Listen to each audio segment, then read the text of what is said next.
Hey guys, welcome to today's video, and in today's video I'm going to be showing you guys how to group your columns in Excel.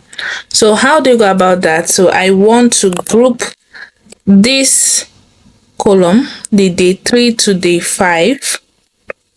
So what I'm going to do next is I'm going to go to my data tab and then go over to my outline, and then you can see here it says group. So I'm just going to group them. So you see, if I make it hidden, I click the minus sign and it's hidden. If I want to make it visible again, I click the plus sign. So you can see I have successfully grouped this row. So I can still go ahead and still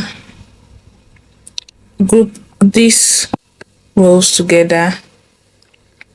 Click on group. So you can see it's open. So if I come and I group these two together, you can see I group this. So you can see I've grouped the other two and I've grouped this together.